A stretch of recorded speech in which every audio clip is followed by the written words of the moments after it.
This episode of the podcast is brought to you by patreon.com/lightscameranonsense. Visit patreon.com/lightscameranonsense to help support your favorite new movie podcast. Thanks, and enjoy the show.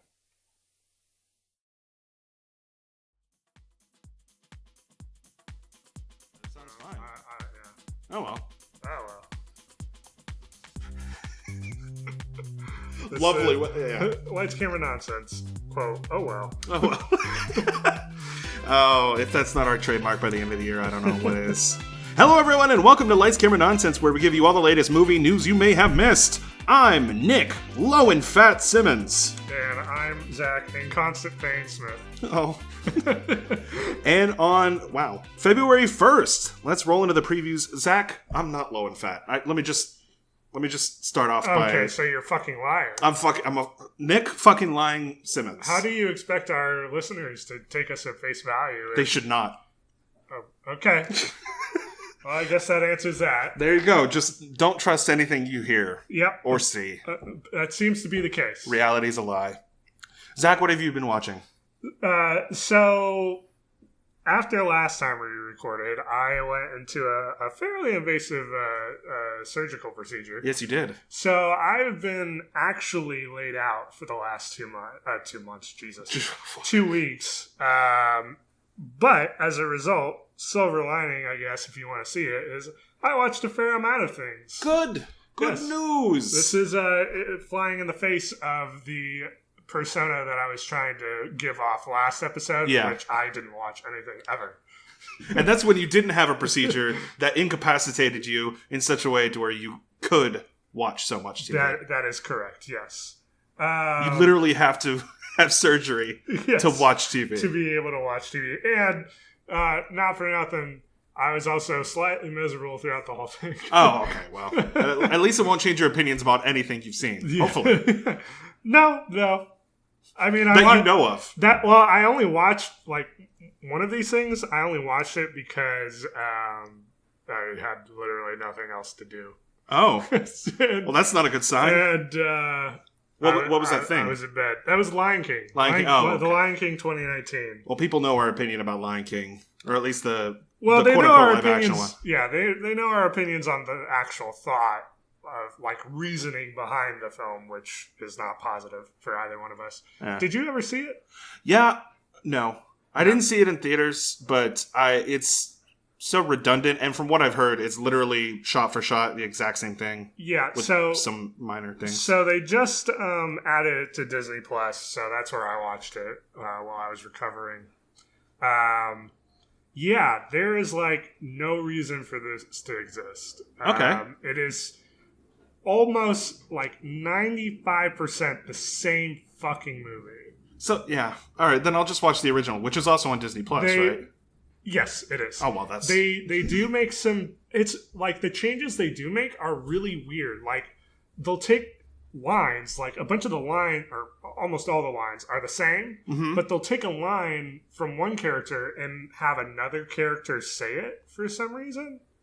But they're both, the same characters are in the scene, but they're just, moving lines around. Well, that's confusing. That's not... I mean, I wouldn't say it's confusing. It's as minimal a change as you could, oh, see, now it's this person. It's plagiarism, is what it is. It's just moving words around. Yeah, it's they won't notice that I copied this exact same thing from over here. But they do that, and then, Scar in this, who is not played by Jeremy Irons. Aw, what a waste. I had it... Isn't it Chiwetel Ejiofor? Yes, you're right. Yeah, I probably I butchered that name. And then Donald Glover plays Simba. Beyonce is Nala. They went with a specific route when it came to casting this movie on purpose.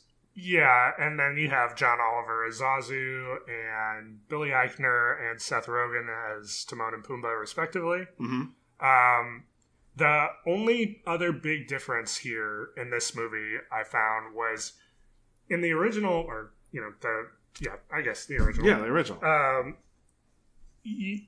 Jeremy Irons does Scar with kind of this flamboyant flair a little bit. Yeah, and theatrical.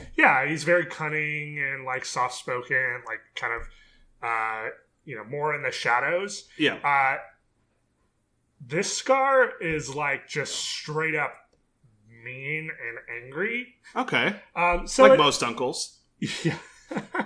But it's like, it's kind of to the point where, like, at no point would someone around this character not think that they're evil.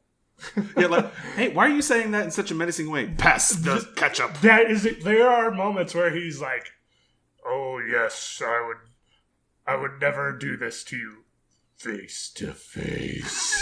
Yeah, you just need a maniacal laugh at the end of it, and it just kind of ties it all together. Maniacal laugh. Maniacal laugh.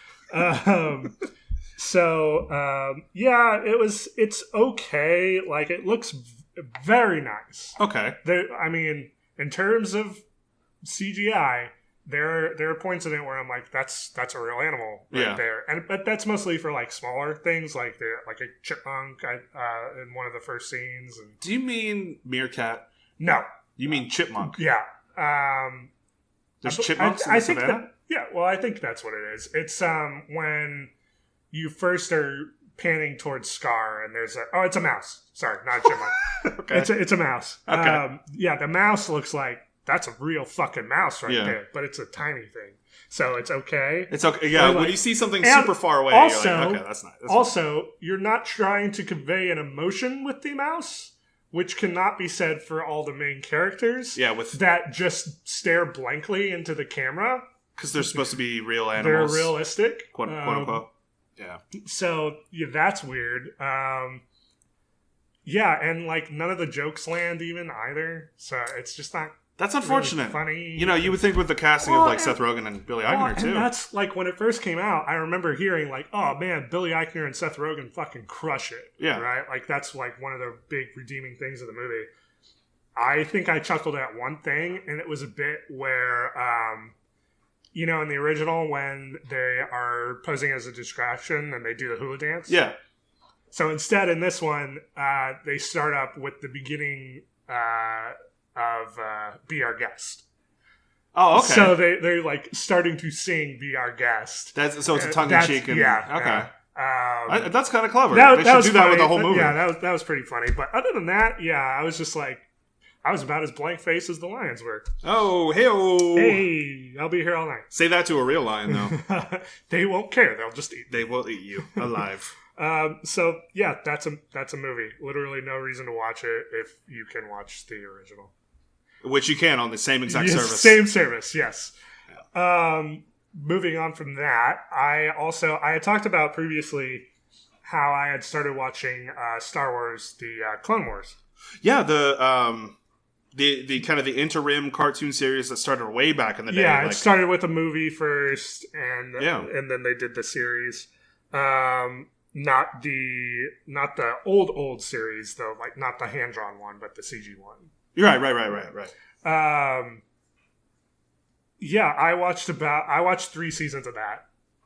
I watched 3 seasons. I watched about a season a day of Clone Wars for 3 days straight. Did you watch it in release order? So yeah, because I know there's a chronological order. I actually hadn't really seen how like bad it is if you don't watch it in chronological order, because I did just do release order. Oh man, which was fine up to a certain point where in season 3, 2 characters who died in one episode back in season 1 just show up. Yeah, so it's kind and of. I'm like, whoa, whiplash. And first, they don't say anyone's name, so you're just like, maybe they're just being lazy and they're using the same like character model. Oh, weird. Yeah, I guess okay, that's fine. But then someone like literally goes, "Oh, hey, character name." Yeah. Okay, you're dead. You're back from the dead. So, and this is like several seasons later. Yes, yeah, and there's no like flashback scene. Like there's nothing to say like this is so many episodes before or so many years ago. It's just like right there, right in the middle of the season. So watch it in chronological order for it to make sense. I mean, you can make sense of it, but it did throw me for a loop. I was like looking on Reddit, like, oh, okay, yeah, that's what. See, but if you have to do that, I don't want to have to look on Reddit while I'm watching the TV. They also like in season 3 they do like character redesigns out of nowhere, and it's like to the point where Ahsoka, Anakin's Padawan, for the first 2 seasons she has 1 lightsaber, and then just out of nowhere in season 3 she has 2. So I'm like, did I miss something? Yeah. Or so that was another thing I was looking at. I'm like, no, they just did character redesign, and she has 2 now. I am hesitant to say you should watch it in chronological order, though, because it is such a bitch and a half to do that. Because you have to go from one season, it's one episode. It's not just like, watch this episode, or these episodes from this specific season like in this arc. order. It's like, watch, the first episode you watch is like episode 1, season 3. Wow. And then it goes episode 5, season 1. And then back to season 3, and then back to season 1, and then 2. It's just like all over the fucking place. Yeah. And unless you have specifically made a playlist or something from yourself somehow, where it's just all there on its own, I can't fucking imagine having to do that on any streaming service. Let alone Disney Plus. Yeah. Because, and like, Disney Plus doesn't even tell you which ones you've watched. You know, like they don't give you a progress bar or anything on them. Yeah. So you're just kind of like, you have to remember 7 seasons worth of what you've watched. You gotta have a checklist. I mean, and granted, from what I've seen after season 3 ends, that pretty much stops. The skipping back and forth. So 4 and onward, I should be okay. Okay. And more or less, I was okay. I could determine what was going on and where things fell in for the most part. But it's just like I got some whiplash sometimes. Oh, for sure. When people who should be dead are suddenly alive. Coming out of nowhere, 20 episodes later. What? And the final season is season 7? Yeah. Okay. And is that dropping or is that already dropped? No, it's dropping in a week, I think. Oh, wow. Okay. I think. It may have already dropped. I can't remember if it was late January or early February. Yeah. So around this time. Yeah. But people have plenty if they haven't watched any Star Wars Clone Wars, and you don't have to watch the movie, really? No, not really. No, and frankly, the movie is boring as fuck. Oh. It's super bleh. Bleh. Okay. Nothing happens, and the only relation it has to the series is the season 1 finale, and you can get it. Just it's extra. You don't need the backstory. It's there if you want it, I guess. But yeah, there's no reason to. Interesting. I'll have to give it a watch. I've always wanted to watch Star Wars Clone Wars, but it always felt intimidating. Yeah, it's good. The structure of it, like I said, is a little weird, and it's kind of like done in a way where like here are all these random stories for a while, and then like the first season, the longest an arc will go is 2 episodes. Oh, wow. And then everything else is self-contained. By season 3, we're getting those longer arcs, so it's like kind of divided up into 3 different arcs. You know, they have specific stories that they're telling over the course of 5 or 6 episodes. And they knew they were going to go longer at that point. Right. So once you get past like the jumping around and like kind of the here's a story, you know, one little story, the anthology sort of feel. Yeah. You sink into it better. Okay. Your mileage may vary on how easy it is to do that, because again, I was in bed with nothing else to do. Well, you don't have to be coming out of a surgery in bed recovering. It's still good. Yeah. It's just like I heard that it's one of the better Star Wars media besides like parts of The Mandalorian. And yes, but in that same vein, I can see how all that critical acclaim is from later seasons. Okay. The first season and kind of the second season are a little meh. Okay. With the first one really dragging pretty heavy. Rough. Yeah. But if you're doing it chronological, you're going back and forth between the... True, yeah. So I guess you're just picking your poison on what difficulty you want to have. Yikes. Yeah. Other than that, I watched BoJack. BoJack Horseman. Yeah, I hadn't watched season 5 or the first part of season 6. And they just came out with part 2 of season 6. The final episodes. Yesterday. Yeah. So, like, leading up to, like, 2 days before they dropped the last episodes, I went back through and watched, I caught up. So I watched season 5 and all of season 6. I finished BoJack. you had said before that Mr. Robot was a show that through its entirety kept the same quality and same almost tone, right? For the most part. There were singular episodes that, broke it. But. Which is rare, right? I can add BoJack to that list for me.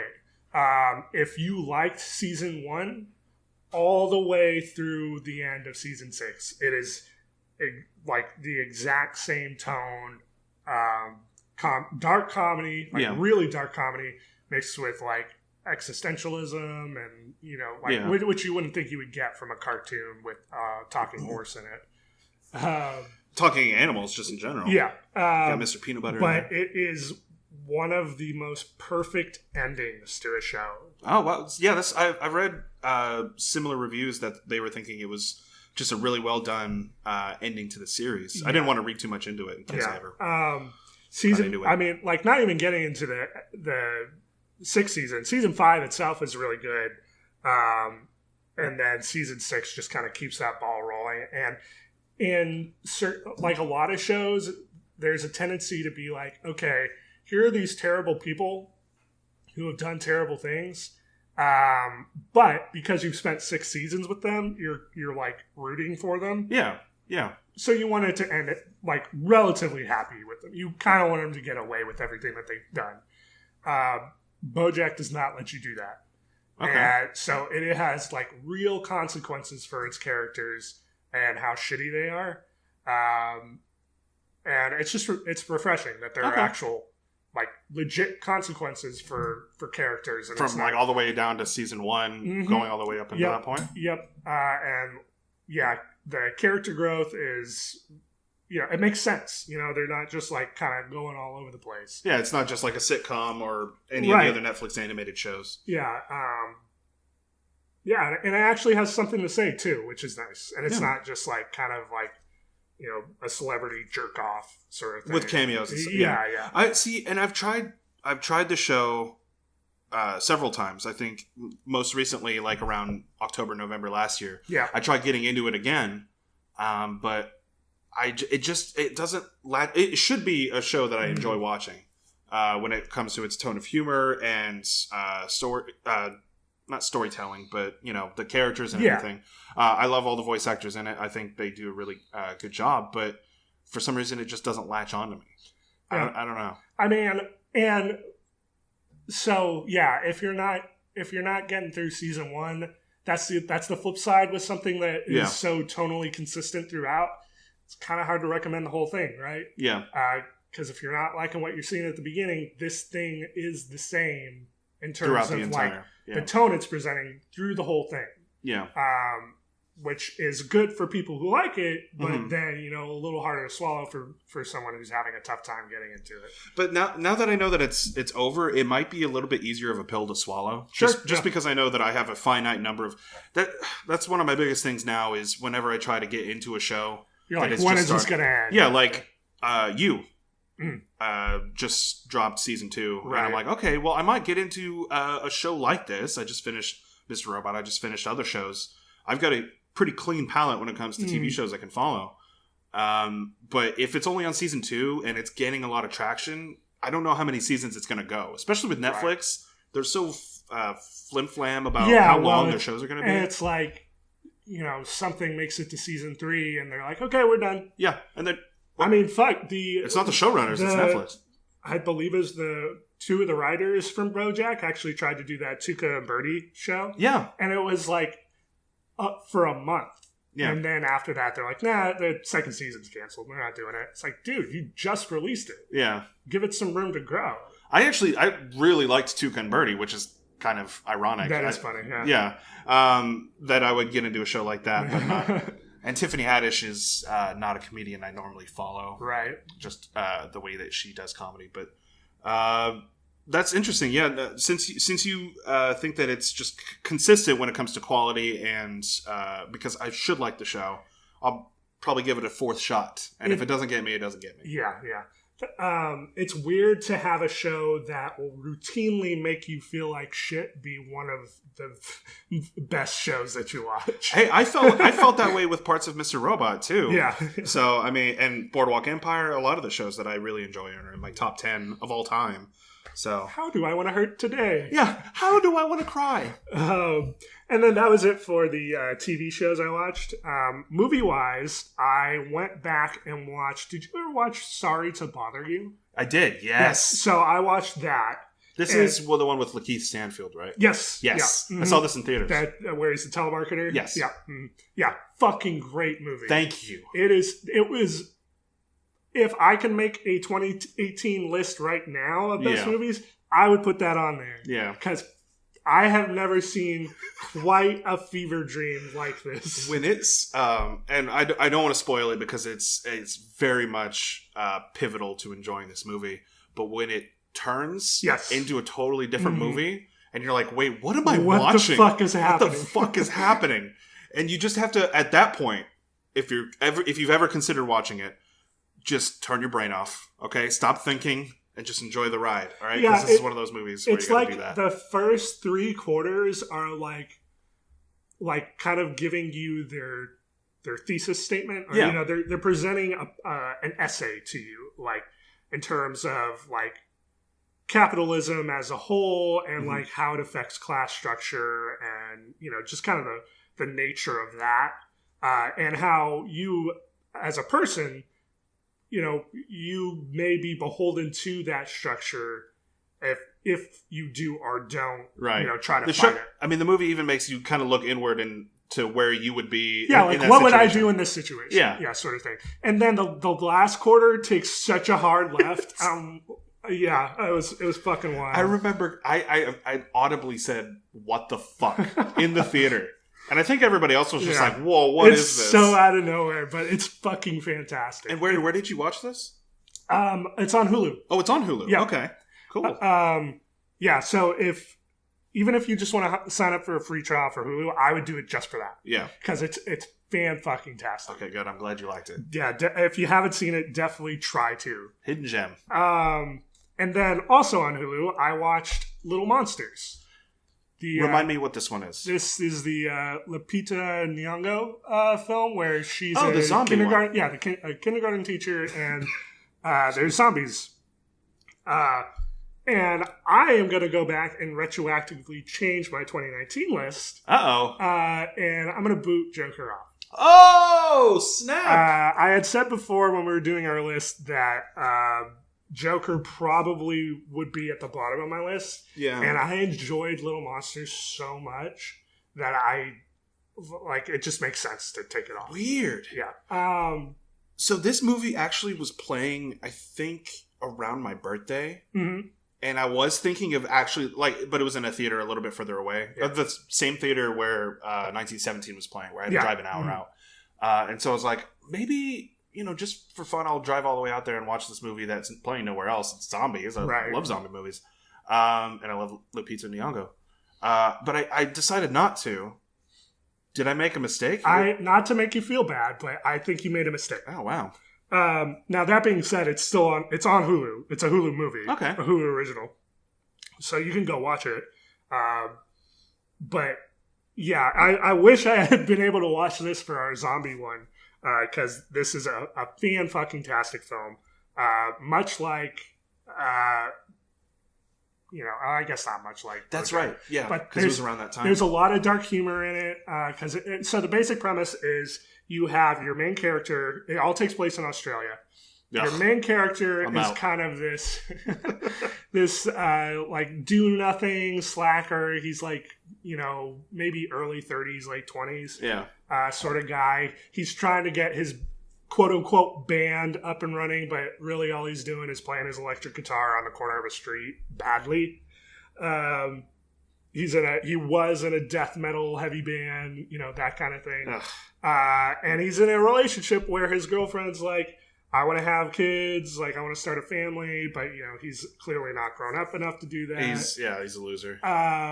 So they end up breaking up and he's living with his sister, and then his nephew is there as well. Okay. So he kind of gets roped into going along with his. Well, I guess he shouldn't. I shouldn't say he gets roped into. When he drops his nephew off for school, Yeah. Lupita is there, and she's the kindergarten teacher. And then he's like, "Wow, I have the hots for this kindergarten teacher." After he just broke up with his girlfriend. Yeah. Nice story writing. Well, to be fair, there's a reason why they broke up. Other than that, Small penis. no, Oh. no, he like goes back to like propose to her and be like, "Oh, hey, I'm ready for a commitment." And then when he gets there, she's having sex with someone else. Oh, okay. So yeah, Oopsie. that one's over and done with. But because he's attracted to the kindergarten teacher, he volunteers to go on a school field trip to a zoo, which is right next to a military base in which they're doing some sort of like zombie tests, and then of course they all break out and it's an outbreak, that kind of thing. And then it's just about them being stuck in the zoo. So you have also Josh Gad. Yeah, I'm seeing Josh Gad. Holy shit. I was not aware that he could be as fucking vulgar as he is in this movie. He can be that way. It is like... What was that other movie he was in? Love and Other Drugs.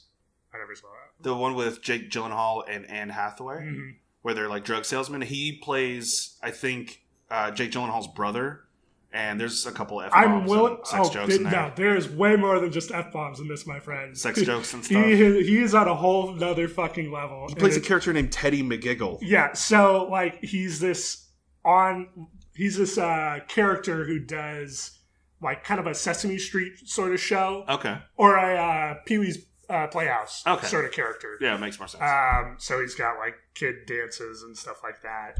Well, he gets trapped in there too, and surprise, surprise, the children's character person is like totally the worst person you could ever meet. Oh, just an awful, awful person. But it's really fucking funny. Okay. Yeah, it's just a dark comedy.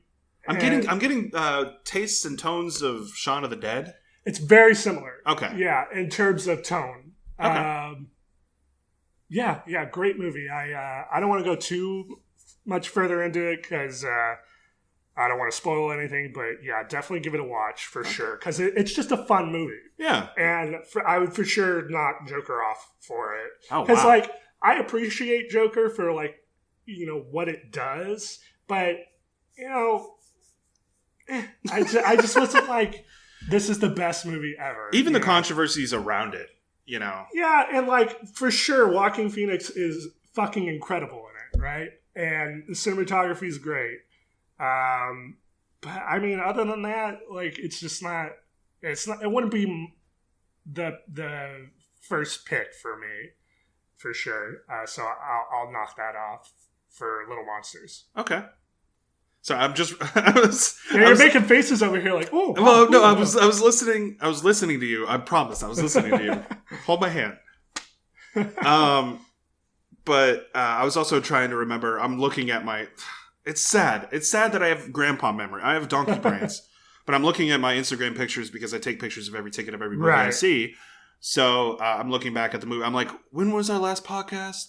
Oh, this one was after. Okay, so this one's in the clear. So I saw quite a few movies as usual. Yeah, well, I'm sorry, I didn't want to cut you off. You're good. That was the last one for me. Again, yeah, for sure. If you haven't seen Sorry to Bother You or Little Monsters, both on Hulu. Yes, both on Hulu. Give them a watch because they're fucking great. Nice. Nick, what did you watch? I have been watching, like I said, a lot of movies, but I want to get into a couple of the shows I've been watching. Let me try to remember if. So, a lot of the same old. I don't remember if we talked about the David Lynch short film that he released in between our last podcast. It was his birthday. Yeah. And he thought, let me release a 17 I think we might have like slightly mentioned it, but. Okay. I didn't watch it. Did you? I did. I watched it twice. Yeah. What's it called again? It's called What Did Jack Do? And this was the monkey one? Yes, this is the monkey murderer one. Right. So it's 17 minutes long. You can't imagine a lot of plot happens. So did you ever watch Eraserhead? Or any I have seen Eraserhead exactly one time when I was like 14. I think. You don't need to watch it ever again, so you're fine. If film historians come to you and they're like, we want to honor you for all your film knowledge and your contributions to film podcasting, thank you. That's crazy. Yeah, well, you will outlive. You're fucking insane. You'll outlive me. So, and everyone else is dead. So don't worry about it. We want to thank you. So it's just me giving myself the award. Yes, in a mirror, in the nude. So you're giving yourself this award in the nude, and you're like, I want to thank you for your contributions. Did you see Eraserhead? You're like, yes, when I was a kid. Okay, well then here you go. But if I had said no, they would have like taken a beat. It's one of those like if every film school nerd has to watch at least one David Lynch film. I would honestly prefer any other one. But What Did Jack Do is basically a 17-minute long black and white film about David Lynch interrogating a monkey who is... I'm losing all my words. He's interrogating a monkey for murder. And the monkey talks. Sure. And it's David Lynch's voice, but high-pitched and with like a drawl. It's very odd because they use a human mouth over the monkey face. Oh, it's like the Annoying Orange? No, it's integrated a lot better. Well, that's not what I want. So it makes it look like the monkey's actually talking. It's very weird. It doesn't make any sense, and it's a delight. Okay. So it's 17 minutes of your time. Yeah. You're spending way more time watching prank videos on YouTube. So Sure. Not you specifically. I enjoyed that. Watched it a couple times. I have a good ball hit as much as the next guy. There you go. I've just been rewatching a lot of shows, trying to find the next Mr. Robot, the next BoJack Horseman, that kind of show that can get me into it for the series. So it might be Star Wars Clone Wars. I don't know. Trying to find the next that'll be interesting to see if you gravitate towards that. If I gravitate towards it, because I mean, like, I don't know. We talked about all that to death, but let me get into the movies because movies is what I do. Movies is what I know. Oh yeah, finger guns up, bullets everywhere. So the first movie. Done that joke. I'm sorry. The first movie I saw was Bad Boys for Life, the third Bad Boys movie. Yeah. So not the fourth one. Bad Boys for Life. Yes. Thank God they didn't do that. 3 for Life. Yes. So I told you earlier before we started recording that I made the stupid decision to be like, no, I'm not going to go see a movie for Martin Luther King Day because I had it off. Yeah. I was like, Casey wasn't doing anything, or no, she was doing something, so I had the morning to myself, and I was like, maybe I'll just walk down to the movie theater and I'll go see 1917 or something. And it was between 1917 and Bad Boys I was thinking about, but then I ended up not doing it because I was like, oh, well, my surgery is not very invasive, so I'll be up on my feet again in 3 days, and I can just do it when I'm done. And it's been 2 weeks. Oh man! Well, as life always throws you curveballs. Yes, they throw you curveballs and lemons and lemon curveballs. But tell me, if I had to pick between 1917, you would have had a good time either way. Let me just stop. Bad Boys is good. You enjoyed it. I enjoyed it. It's not a good movie. Sure. Well, yeah. None of them are. Duh. Here's the difference between Bad Boys for Life and the other Bad Boys movies is this is not directed by Michael Bay. Right. He does show up in a cameo. Can I get an edit without him there? As an MC, he's like, hey... can they patch that out? I mean, yeah, I guess technically. You can cut the scene, but it's the wedding of one of the main character's daughter. No, not the scene out. Just patch Michael Bay out. Oh, okay. Then yeah, it'd just be really weird hearing a voice of somebody saying That's congratulations to the... Anyway, I thought it was fine. I thought the action choreography was really well done when it came to designing the action scenes. Just the camera work was really phenomenal. It was really different from the other two movies. Okay.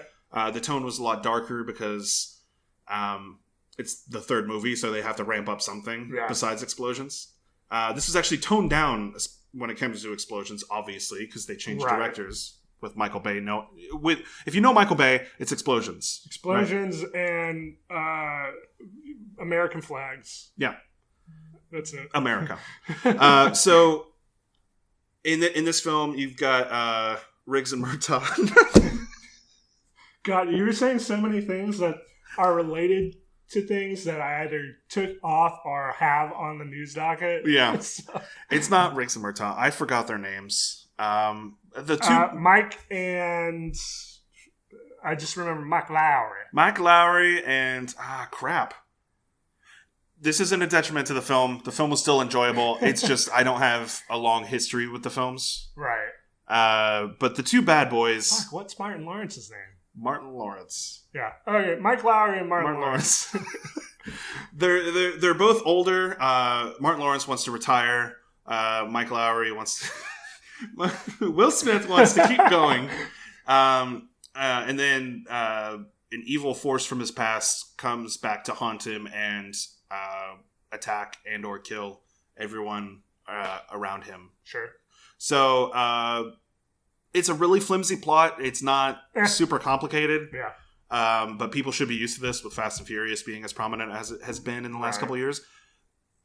Yeah, it's on there. Fast 9? Yeah. Okay. But lost my words again. It's just great. So I say that the cinematography is great, but the budget isn't always where it needs to be with the special effects. There's some muzzle flares in this movie that are very, very like questionable. Like I'm seeing the guns fire, and it's like very obviously like Adobe After Effects 101. Well, I know they did this one on a little lower budget, because they were also kind of trying to gauge interest. Mm-hmm. So it actually has been doing very well. Let me interject there. They have a mid-credit scene to set up a sequel. Oh, well, they've been talking about doing a fourth one. Yeah, so. yeah. And guess what? I don't want to spoil it, but they set it up with a character that should very much be irredeemable in a similar vein as Fast and Furious. Jason Statham. Yeah.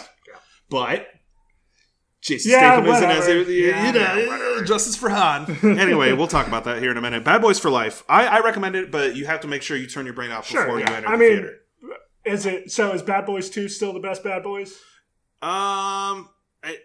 They're all bad movies. I think they're... Well, that's not what I asked. No, I know, but that's... I literally am asking you the They're all equal in bad quality, but dumb fun. All right? Get a big thing of popcorn, pop some jujubes in your mouth, choke on them a little bit, get the Heimlich maneuver performed on you, say hello to the hot lady who did it for you, and then, move on. Okay. It's not a specific example. Sure. So the next movie I saw was The Gentleman, directed by Guy Ritchie. I am struggling to remember the plot of this one. It's a Guy Ritchie British gangster film, so it's very loosely interconnected character stories that are all culminate in the end. Oh, yes, I remember. Matthew McConaughey, all right. Okay. You got Charlie Hunnam. You've got Hugh Grant. Is it Hugh Grant? Am I doing it again? Hugh Grant and the other guy. Let me pull it up. It is Hugh Grant. Play a game with me, Raymond. Gentleman. And then the British guy from Last Christmas. The movie with Daenerys Targaryen. Henry Golding. Henry Golding, thank you. Colin Farrell's in this. Colin Farrell. Did you say that? No, I did not. I'll get to him because he was probably my favorite character in the whole movie. Okay. There's a character who ends up dead. I'm sorry, not a character that ends up dead. A character that ends up getting humiliated, and they watch the video of that character being humiliated, him and Charlie Hunnam, and there's just a back and forth of like, that'll never leave my brain. I'm scarred for life. And it's just hilarious banter. I think the dialogue is just as witty as Lock, Stock, and Two Smoking Barrels. Rock and roll. Wow, really?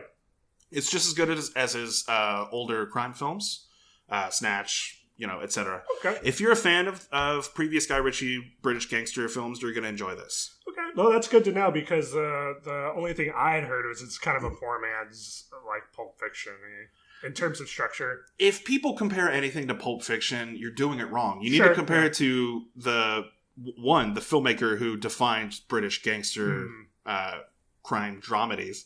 Not dramedy. That's not. These are comedies. Dramedy. They're action comedies. Because one character falls out of a building and dies, and when they're recapping the event, one of them's like, "So you killed this guy?" He's like, "Well, it's the gravity that killed him." Did you ever see In Bruges? Yes. Ah, great movie. Yes. Brilliant movie. Different director. Yeah, but that's kind of the vibe I'm getting from you. Yeah, it's similar, dark comedy. Mm-hmm. And like I said, if you enjoy previous Guy Ritchie British gangster crime films, you'll enjoy this. I thought Matthew McConaughey was fantastic. Nice. He didn't just play the cool. Hey. They stay the same age. I keep getting older. Creepy.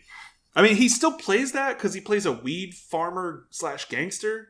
That does sound like McConaughey. But they're like, I'm pretty sure Guy Ritchie wrote that role for McConaughey.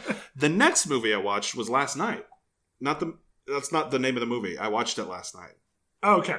I was trying to think of a movie named last night. I'm like, Black Knight with Martin Lawrence. Which is, have you seen that thing going around where it's like the first isekai?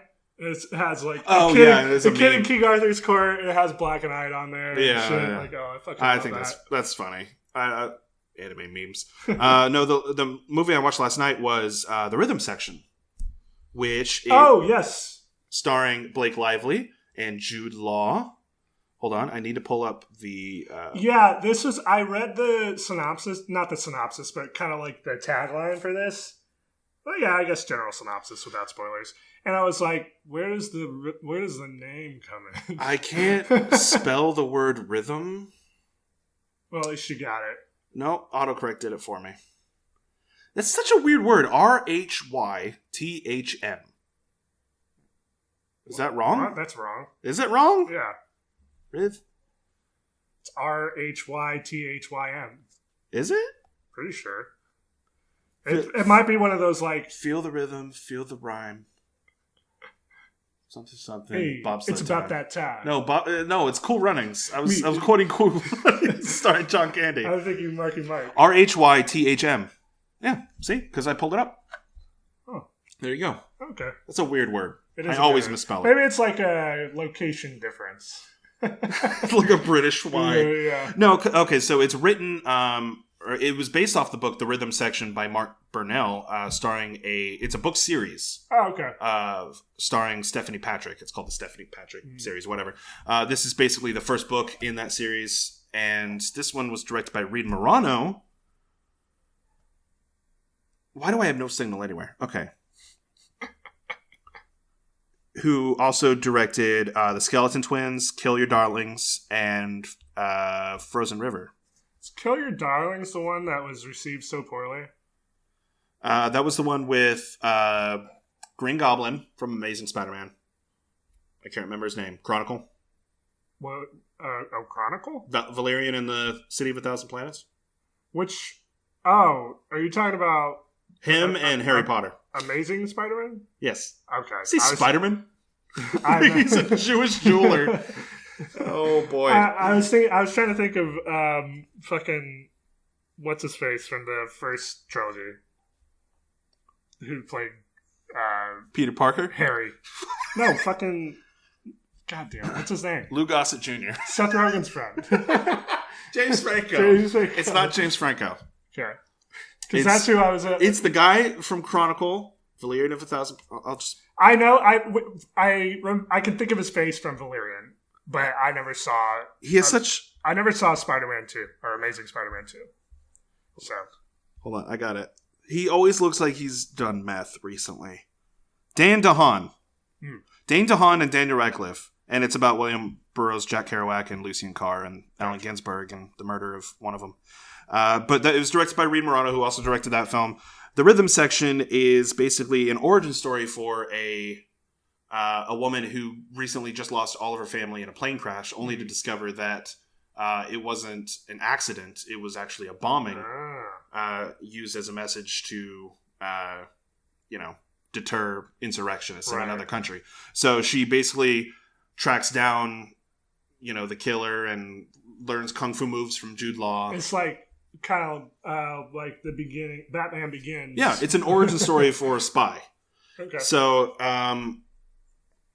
my biggest complaint of the movie, I think it's a fantastic origin story, and I want to see the next movie now. Yeah.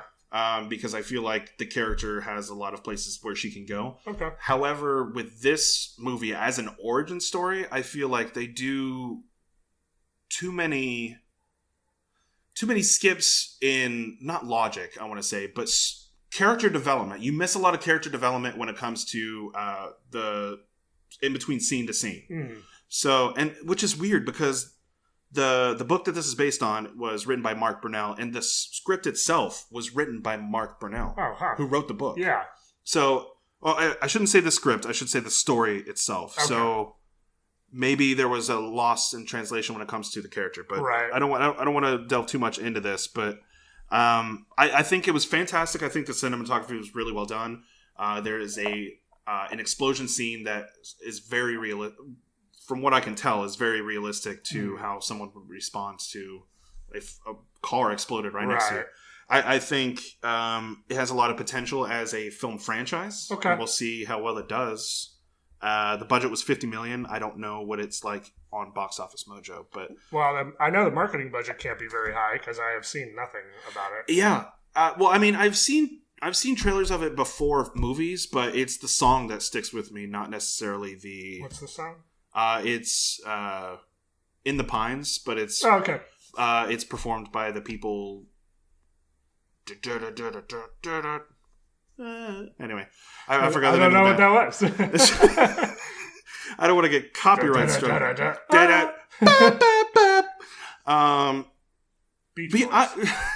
But I really enjoyed it. I think when I went to the theater to go see it, they stuck me in a smaller theater. Okay. And I was wondering if that was because they put bigger movies that came out this weekend in bigger theaters, but there really wasn't that anything big that came out this weekend. So we'll have to wait and see. Hopefully it doesn't get buried by the other movies that come out this month. Yeah.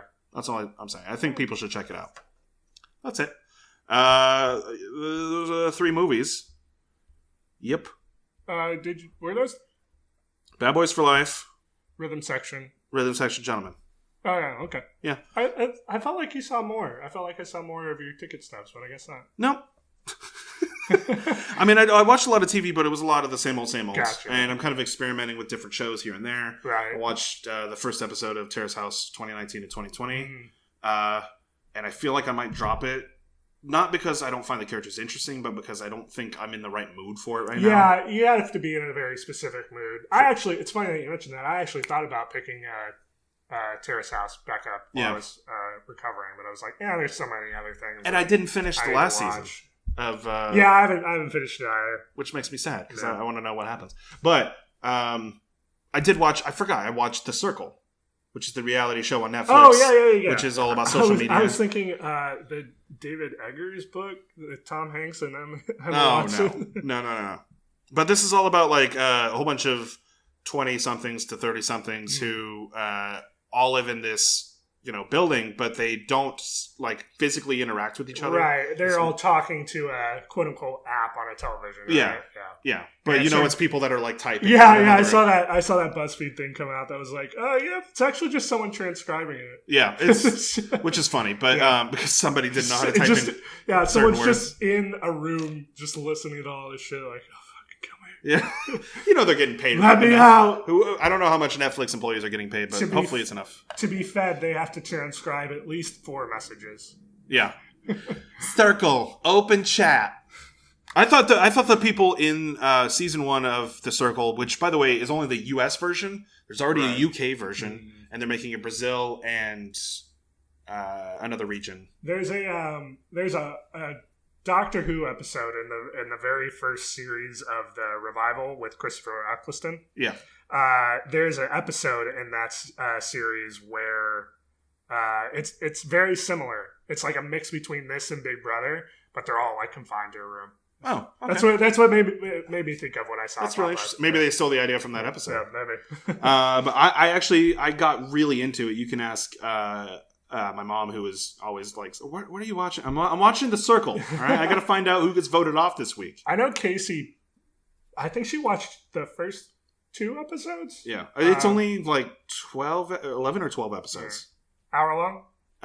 Yes, 45 minutes to an hour. Gotcha. So it's a bit of a dig, but honestly, if you get invested in the characters, and you'll hate everybody at the beginning, but then you'll kind of grow to. You'll like all these people are terrible, but that's fine. But then you'll find flaws in how the game is made, because if you're at the beginning, because it's all about who is the most popular. Like they vote who is the most popular every week or every day, at least, is what it looks like. Yeah.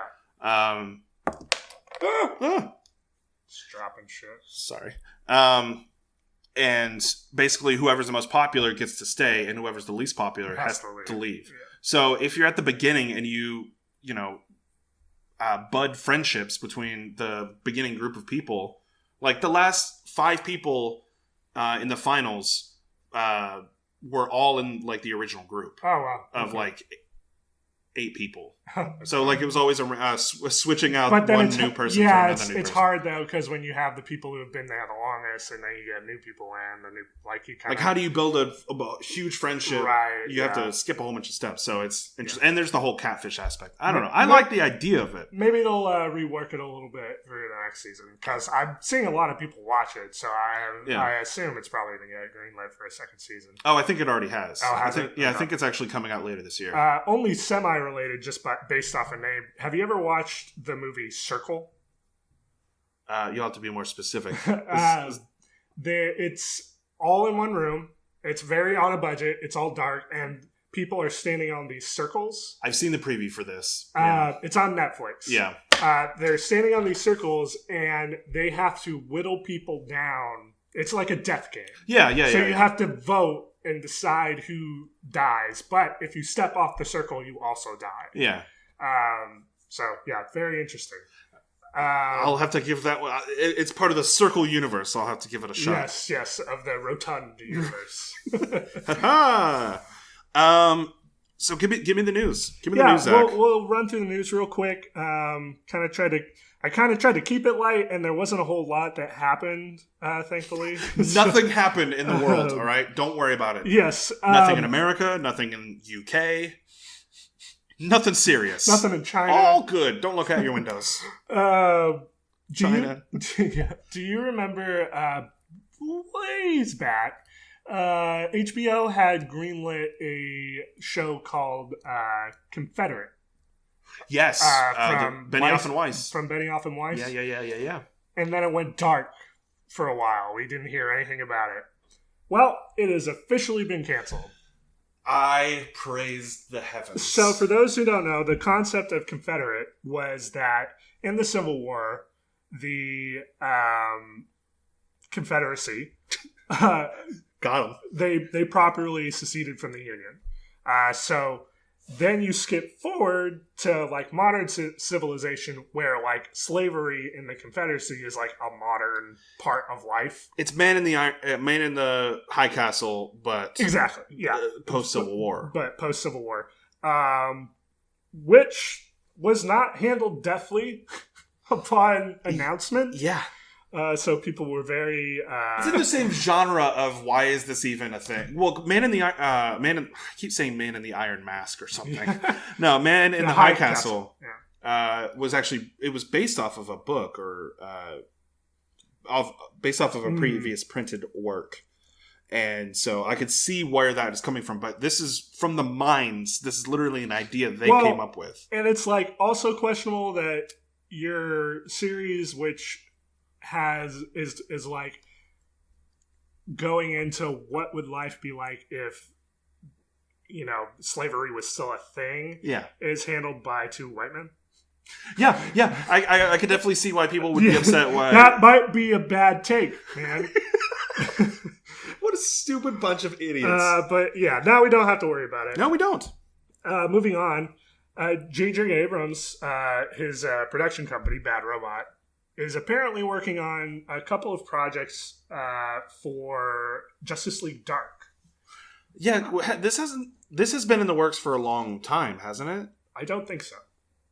Their version of it? Is it an animated version, or is it? There's no details right now. They're just kind of workshopping possible TV and movie projects. Because Guillermo del Toro was trying to make this work a long time ago. Was he? I don't remember that. Yeah. Okay. Well, I don't think this is related in any way. Okay. Are you familiar with Justice League Dark at all? Yeah, yes. Okay. So yeah, it's more of like a mystical Justice League, no Superman or Batman or anything like that. Although one of the more recent runs of Justice League Dark has Wonder Woman in it. So that would be interesting if whatever they do with this, maybe Gal Gadot shows up. I mean, it'll be very, very weird. It'd be in a movie. It wouldn't be in a TV show. The whole DCEU, and I've been rewatching it too, kind of following along with Kind of Funny as they're reviewing it. Mm-hmm. I watched Man of Steel and Batman v Superman, the Ultimate Cut, and I'm just following along. And is Henry Cavill still in as Superman? So that's a good question, because that's been like kind of back and forth. He says he is, but then there's other... They're not like, doing... Yeah, he did The Witcher. And I think that a little while back, because this was a recent thing where he had to like go... He went on social media and was like, yes, I'm still attached to things. Because there was a thing going around where I think they were doing like casting calls for a Superman. Yeah.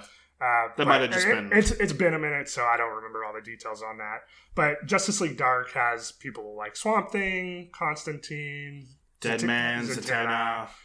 So it'd be different. I mean, they can literally...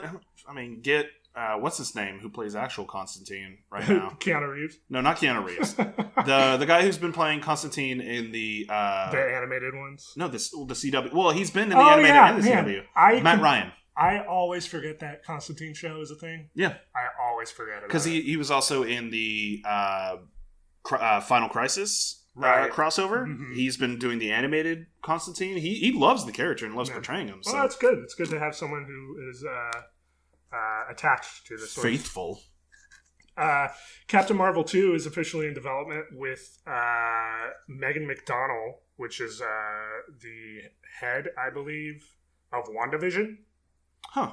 Well, that's... I mean, no, just the writer. So we're not even getting that for like 2 years. But cool. 2022. So, yeah, two years. Yeah, 2020 is still a year, and then we got 2021 after that. It's 2020. Shut up! I'm high on pain meds. It's not face. You can't use that as an excuse. I will continue to do so. So yeah, that's in development. Captain Marvel was a movie. Yeah.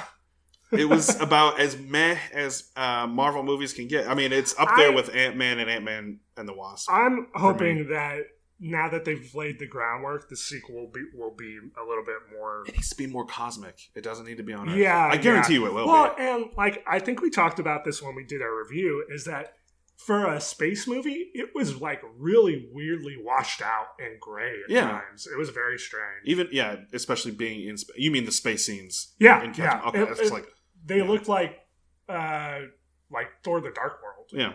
Which is not what you want. But in space. Well, when you compare it to movies like Guardians of the Galaxy 1 and 2. Right, yeah. But like at the same time, and I know that's not the tone they're going for, but like vibrancy in a movie is nice. Like a good color palette is nice. I don't want another blue and orange washed out fucking Transformers movie. Hey-o. Speaking of which... there are apparently plans for 2 Transformer movies in development for a revamp, not a continuation. Why do they need to do this? And you know Michael Bay's going to want to produce. Well, so far they have James Vanderbilt from Murder Mystery on for one of them. And one with Jennifer Aniston and Adam Sandler? Mm-hmm, yeah. What the fuck? Because he wrote that, didn't he? Murder Mystery? Yeah. From what I remember, yeah. I think so. And then also Army of the Dead's Joby Harold. Okay. They've both been tapped for scripts.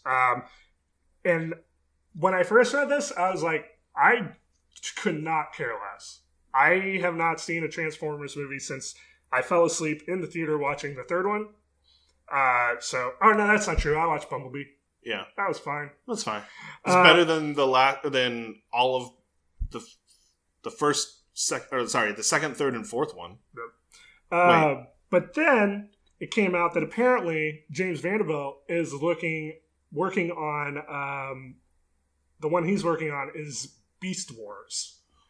Yes, fucking right, fucking dope. I mean, it's gonna be shit. It will be awful, but I cannot wait. I want to see this fucking Beast Wars so bad. Beast Wars, and then Beast Wars 2. What was the sequel series that came out after it? Oh god, here, let me look it up. Beast Wars. Was it just Beast Wars Transformers or something? Sequel. Because it was like Beast Wars. But set in the future. Beast Machines. Beast Machines. Yeah. Yes. Oh my gosh, I want that. I want that, and I want a live action reboot movie. You know how dope that movie would be? Yeah. I mean, that's just The Matrix. But. Yeah. I don't really give a shit about the other one. Yeah. For now, but it's unless they come out with like it's also Beast Wars, and I'm like, yes, it's two Beast Wars movies. Just it's like we're just so under the radar. We're just gonna abandon like Transformers, like the actual Transformers name, and we'll just do Beast Wars instead. Oh my gosh, I want it. I want it so bad. So yeah, we have that to look forward to. In terms of reboots or at least revamps. News has also come out that Universal and Blumhouse, is that how you say it? I can never... Blumhouse, yeah. I like go back and forth on Blum or Bloom. It's Bloom. It's Bloom, yeah. The voice actor. They're collaborating to do a new The Thing. Yeah, I remember reading about this. I knew you were going to cover this. So, like a little while ago, it came out that the novel that... the 3 past movies have been based on. Apparently, there were some missing pages from that. So, Kickstarter came out for the publication of those once they found them. And so, I think it's called... the pages don't have anything, but the books were Who Goes There and Frozen Hell. So, that they have that extra stuff that would be incorporated in this remake if they did it. Very cool. What I find interesting is when they're talking about doing this new movie, they're like, yeah, it's a continuation of the books, The Thing, and like the original thing. Yeah, the 1982. No, the 50s one. Oh, the 50s. Oh, yeah. The one that came out in the 50s and the one in the 80s, and also the prequel movie. They don't mention. They're like, just don't think about that. See. And here's the thing, I actually enjoy, and it's been a while. It was 2011, I think, was when the prequel came out. Yes, it was 2011. Yeah. I actually really enjoy that movie, but it's been a minute since I've seen it. Maybe I need to rewatch it. I remember going. I saw it once, and I haven't gone back. I haven't gone back. Do you remember enjoying it? I feel like I was fine. Yes, they use CGI instead of practical effects. Yes, that's a detriment. I think that was my takeaway coming out of it. Because that was around the time where everyone was really trying to hammer home, like, get away from the practical effects. Even though it totally works. And thankfully, we did have kind of a little bit of a renaissance with practical effects after all that. Yeah. But this was, like, right in the thick of... 2011. Do everything on a computer. Yeah, everything is CGI. This was when they were doing a lot of remakes, reboots, and... But I remember enjoying it. Like, they take a lot from... the 1980 version and kind of just redo it, but with CG, and it's kind of, lame and slow and everything, but I remember enjoying it. So, and the fact that it's not the same exact story, it's not a reboot, it's a prequel, and they should have called it something else. But I like it. Yeah, well, the name's fucking stupid. Why would you literally call it the same fucking... It's so dumb. Call it Before the Thing. That is like the worst naming convention that has like become a modern thing. Yeah. Don't just call it the same fucking thing. If it's not going to be the same exact thing. Parentheses. How the fuck are you supposed to talk about that? Like just with the fucking Lion King, it's the same thing. Yeah. Well, I watched The Lion King, parentheses, 2019. But to be fair, I'm actually, let me argue against that, because The Lion King 2019 and The Lion King 1991, animated one, they are the exact same thing. So the fact that you have to reference the year lets you know which one is the garbage one. Yeah, but when it comes to like it being a prequel or a sequel or narrative, a totally like different a narrative difference, then you gotta make sure the audience knows that they're watching a different movie. Like in video games do the same thing, like Tomb Raider. Yeah, that's fucking dumb. Yeah. Anyway, this was a surprise, right? The trailer that dropped Fast 9. No, they were hinting at this for months. Were they? Because for me, it came out of nowhere. No, Vin Diesel showed up at the Game Awards and said, "Well, yeah, that was." they mentioned the game that's coming out, and that was the final thing for the Game Awards. Like, wow, this thing looks like it should have come out 10 years ago. Hey, Michelle Rodriguez, I just saw the trailer for Fast 9. This is my Vin Diesel. Let me know how it is. It's a voice. Thank you. I just saw the trailer for Fast 9. It'll blow your mind. Anyway, here's the game. And then they show the game, and then that was it. And then they announced about a month ago that they were going to do a concert preview event that then showed the trailer at the very end, and the cast would come out and say, hey. So that's what they did. They did a whole concert. Gotcha. Yeah, I missed all that.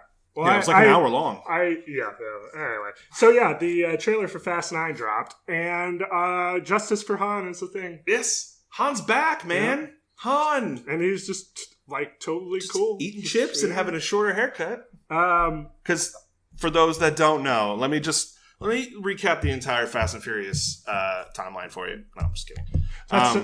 You can stop at 3 because that's when it's it's more complicated than that. But 3 happens, Tokyo Drift, and the character seems to die. And then in Fast and Furious 6, it shows that Jason Statham is the one that killed him. And then in 7, no, not 7.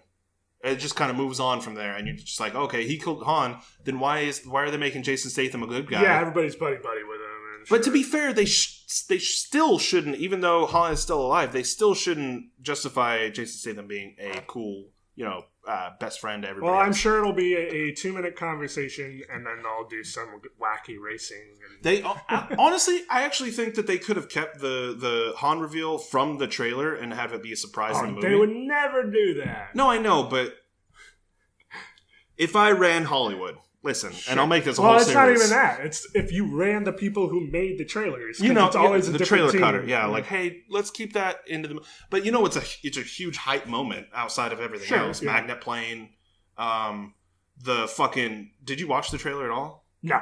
Oh well.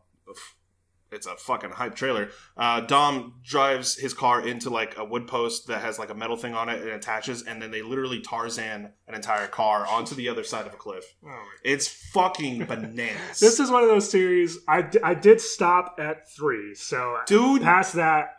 Watch and I know that's when it like kicks off, right? So it's really 5 where it kicks off. So I've been meaning at some point to do it. I'll do it with you. Like, oh man, I don't know if my brain can handle it. I'll do it with you. All right. Well, I'll let you know. All right. We got to do that with John Wick as well. Yeah. Fuck, man. Can't get more testosterone into you.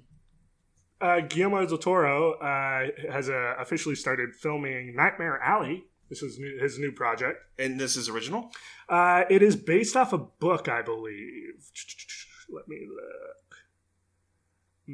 Yeah, it is an adaptation of the 1946 novel, which was also, I guess, made into a movie in 1947. Oh. But do you want to hear some of the names? Hand them to me. Or do you want the synopsis first, and then I'll do your names? Do the synopsis first, and then I can get hyped. Okay, so according to IndieWire, in Nightmare Alley, an ambitious young carny, played by Bradley Cooper, with a talent for manipulating people with a few well-chosen words, hooks up with a female psychiatrist, played by Cate Blanchett, who is even more dangerous than he is, and that is it. What? That was it. Was not part of it. Oh no, I know. That's the whole thing. No, I know. But what a weird synopsis. Yeah. They really. Well, hey, if you want to know the whole thing, read the book. Yeah, there you go. But they're going to take liberties with it. They will, and it's Del Toro, so of course he's going to put his own thing on it. Yeah, he's going to stretch it out. You're also going to get Rooney Mara, Willem Dafoe, Ron Perlman, of course, Toni Collette. So, yeah. Weird, man. Yeah, quite a few names in here. So, should be interesting. Well, I thought the same thing about Crimson Peak, man. Well, okay. I never saw Crimson Peak, but everything I heard coming out of that was... I feel like the worst part of that movie was the marketing.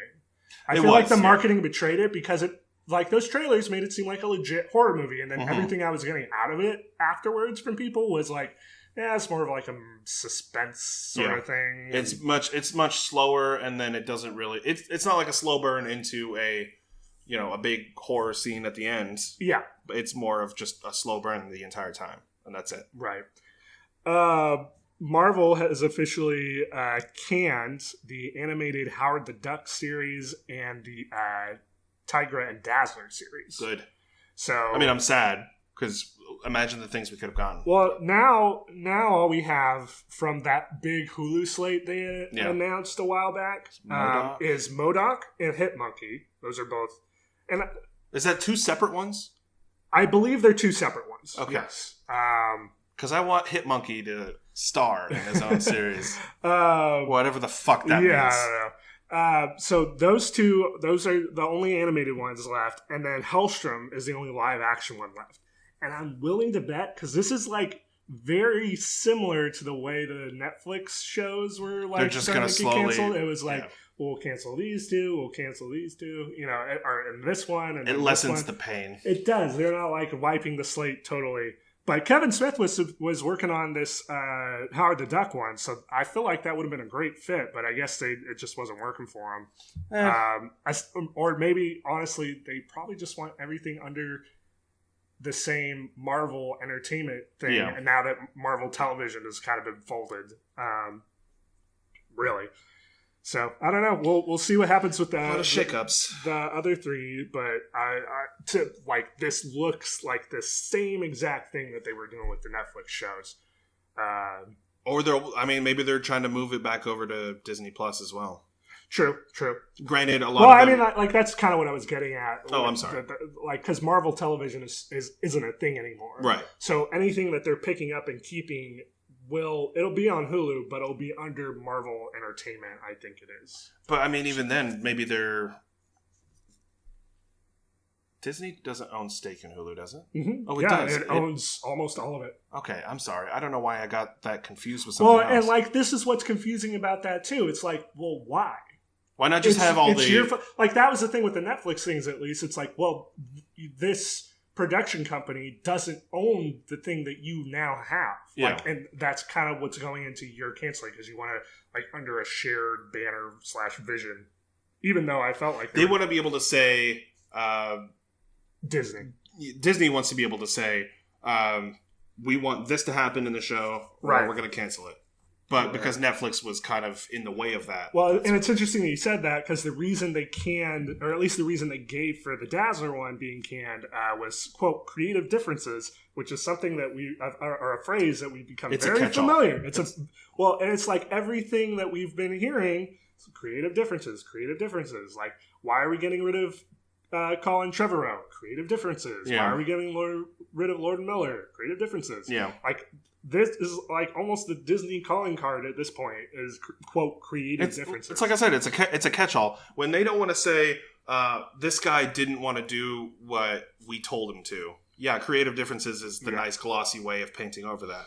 And continuing that, the Kenobi Disney Plus series was also seemingly shut down for an, quote, indefinite hiatus. Yeah. For script rewrites. Supposedly Kathleen Kennedy had read some and didn't like the way it was going. So now it's on hiatus. Crew was sent home. But then Ewan McGregor came out and was like, that's kind of been getting blown out of proportion. Really what they're doing is they're just moving the start of shooting from August to January. So they want to start shooting in January of 2021. Maybe they're focusing more production on different projects. Yeah, could be. Bigger projects. Because I won't go too far, and that actually helps. They actually moved up. They moved up Falcon and the Winter Soldier up to, I believe, August. Maybe they're focusing more on Marvel instead of Star Wars. Could be. And due to the reception. Well, and they also mentioned the possibility of squeezing down from 6 episodes to 4 episodes for Obi-Wan. Okay. But again, McGregor kind of was like, that's the first I've heard of that. So I don't know, what's really going on here. Well, he's not in, every boardroom meeting. True. When it comes to this. And he was like... He can't be... He was straight up, saying the show wasn't a thing, a month before they announced it. So, he's very good in front of the camera and, PR speak. He's better than, half of the Marvel cast. True. When it comes to admitting things. I guess we'll see where that goes. Yeah. I don't know. You know? And I don't know why we ended up ending on this one, but I guess it's just the way it worked. I don't like the way you set this up. Disney is reportedly developing a, quote, live-action remake of Bambi. Oh, yeah. Now, when I say live-action remake, I mean in the style of The Lion King. Lion King. You tweeted this story to me, and I think my response was like, the only thing I can think of is okay. Yeah, it's all that you can really think is, Lion King made $1 billion. That's all you can really. That's all that they're looking at. Like, yeah, that's you have both Lion King and Aladdin, which came out in the same year. Oh fuck! Such a long year. No, what's it? Aladdin? No, I think Aladdin was 2018. No, it was the same last year. year. Same year. They were releasing 2 a year. But both of them received with mixed reviews. Mixed to relatively positive. Both crossed $1 billion. Yeah. So they're like, fuck it, man. We're going to do every single one. That's like a guaranteed $1 billion right there. Mm-hmm. Why wouldn't you fucking make it? The only reason they haven't done Snow White, I think, is because... Well, that's like wrapped up in Universal rights, right? But also, and they're not doing Cinderella because Maleficent right now. Cinderella, they already did, actually. Oh, yeah. Fuck. God damn it. No, what am I thinking of? But yeah, they're also doing Maleficent. They're just picking. Yeah, you can't see my hands. Wherever they can find it. Yeah, because I guarantee, and they did Lady and the Tramp with Disney Plus. Mm-hmm. So what have they not adapted yet? They did Jungle Book. Mulan's coming out. Yep. They have not done Pocahontas. Oh, that'd be rough. They're doing Little Mermaid. Yeah. They did Beauty and the Beast. I think Pocahontas is the last. I think that's the Renaissance, the last Renaissance one. Right, before it's 3D animation. Princess and the Frog, technically. I think Princess and the Frog is after the Renaissance. That was like after Home on the Range and all that dire shit. Live action Home on the Range. Jesus, yeah, live action Chicken Little. Live action Shrek. Somehow worse than the other one. Shrek's not DreamWorks. Disney. I know. It was a trick. It was a test. It was an awful test. It was an awful test. That's why I'm not a teacher. Nick, what do I have sitting in front of me? So first off, I appreciate your tuxedo. Yeah, I am wearing all black. I told you to. I told you to dress up in a tuxedo. I showed up in a tuxedo. Yours is a Goonies style tuxedo. Goonies never say die. They never say die, and it is our time down here. Our time. One-Eyed Willie. This is all I remember from that movie. We're here because I have placed in front of us 2020 Oscars ballot. And because of all of our talk of The Thing and all the Disney shit and all the Netflix shit, we have very little time. But that's okay. We're doing all right. Well, yeah, and I actually started us late, so it's probably like 1:18. But I have us Oscar ballots in front of us, so I wanted to go through the categories. We can skip a couple. Sure, I already X'd a couple of them. Now, are we going to be... There's a place for score on here. Yes. What is this? Are we? Is there a trophy? Is there a prize for this? There is a prize. Do I get, like, sexual favors if I cross a certain threshold? Your silence is deafening. I'm not, there's no right answer. We'll see what happens. I mean, maybe somebody who's listening to the podcast can come up with a prize, and then I will come up. Maybe if somebody listening to the podcast could do sexual favors. No, not the sexual favors thing. I mean, come up with a different prize, a non-sexual prize, like a handy. So I wanted to go down the different categories, and we can. Each of us guess. We don't have to deliberate all that much because we talked about it in our last podcast episode with the Golden Globes. Yeah. So we'll just go down the different categories, and if you didn't see any of the movies in the category, you could skip the vote. Okay. Because I was going to say, there's a couple in here. I mean, not only are there a couple in here where I didn't see any of them, but there's like maybe one or two in here that I have seen one, so just by... And that's fair. If you want to default and just... But we'll go off of... Throw a random guess. How about that? How about that? Yeah. I mean, we'll skip the ones where we obviously would never see any of it, and we have no previous experience. Anyway, let's get into it. We'll leave the best picture for last. Sure, yeah. We'll start off with actress in a leading role. So Cynthia Erivo for Harriet, Scarlett Johansson for Marriage Story, Saoirse Ronan for Little Women, Charlize Theron for Bombshell, I'm sorry, and Renée Zellweger. Yeah, that's definitely how you say that. For Judy. So, did you want to guess? What was your guess? So I've only seen 2 of these, Marriage Story and Little Women. Mm-hmm. I feel like they're gonna give this to Saoirse Ronan. Okay, so for Little Women. Yes, I'm gonna go that route. Okay, then let me go ahead and get. I'll go Scarlett. I watched Marriage Story, by the way. So I watched it. So what'd you think? Oh, really? I thought. Okay, so Noah Baumbach. Sure. Yeah. I'm not a big fan of. He's the director. Yeah. I'm not a big fan of his works just because they're very. I could be watching the exact same story that he's trying to describe to me in real life. Yeah. In they're grounded. The checkout line. They're grounded stories. They're very grounded stories, and I get it.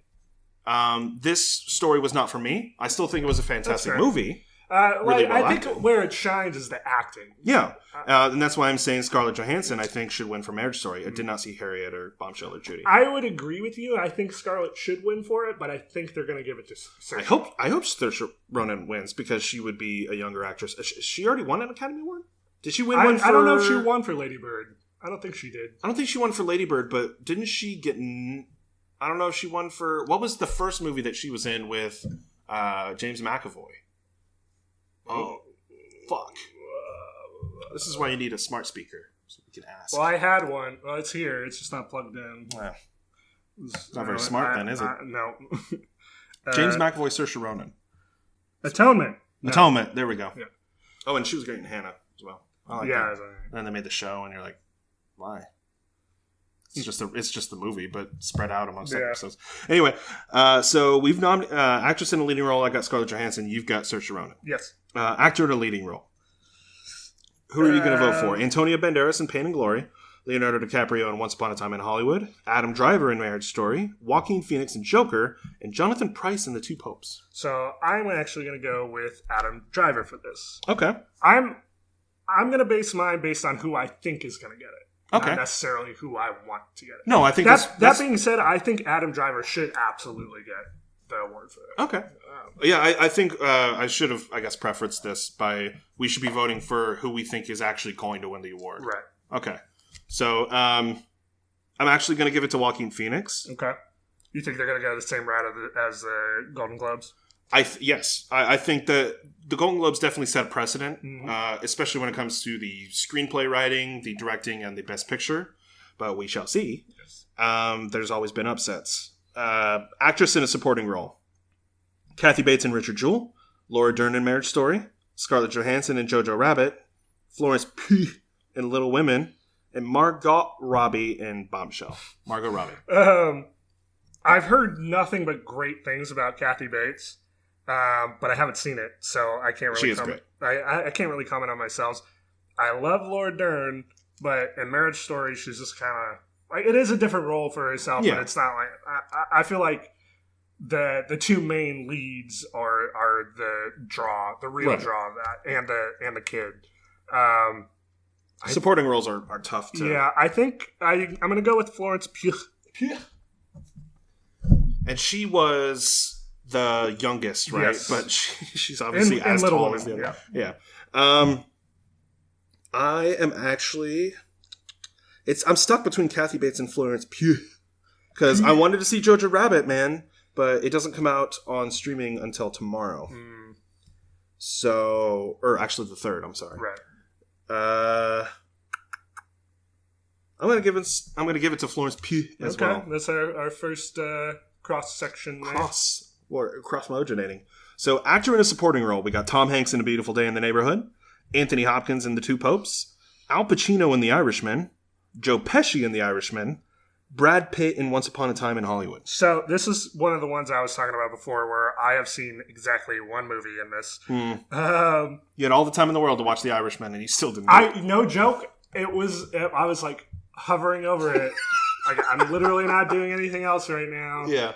I have plenty of time for this, and then I didn't watch it. That's fair. If you're not interested in seeing a movie, don't watch it. You know? I think I'm going to go with Anthony Hopkins. I Okay. feel like that's going to be the one. I feel like it's got to win some award. Like, it's nominated so many times. I think twice. No, more than once. We'll see. For actor in a supporting role, it's tough. I love a lot of these actors. I really do. I think Joe Pesci coming back out of retirement is really admirable. But honestly, I'm going for Mr. B. Pitt. Mr. B. Pitt. I think he rocked those abs. I think he rocked the movie. He definitely, him and Leo carried Once Upon a Time in Hollywood. They was phenomenal casting. So, animated feature film. How to Train Your Dragon, The Hidden World. I Lost My Body, which is on Netflix. You can watch it now. Klaus, Netflix. Missing Link, and Toy Story 4. So I've actually only seen one of these, which is How to Train Your Dragon, and I thought that was a pretty meh movie. Huh. So I'm actually not going to go with it. I actually think I've heard some good things about Missing Link. So It did win the Golden Globe. Oh, for did Best it? Animated Okay, Picture. so I'm going to go with Missing Link. That was the one that blew your minds last time when I let it Oh, run off. yeah. And you're like, whoa, well, Missing Link? So I was thinking about that. I think the reason why it blew my mind was because I wasn't thinking of Missing Link when you said it. I was thinking of Abominable. Oh, okay, Which is the Blue Sky movie. The Blue Sky. Yeah. No, this one's the Leica film. Okay, so I actually might watch I Lost My Body tonight. I was hovering over it just like you were with The Irishman, but it's different. It's a genre film, and it's definitely different than a lot of these other big budget animated films. Right. Did not see How to Train Your Dragon 3. It's meh. It's meh. Klaus was great. Missing Link, I wanted to see. I love those movies. Toy Story 4 was meh to me. It was extra. We talked about it in a previous episode.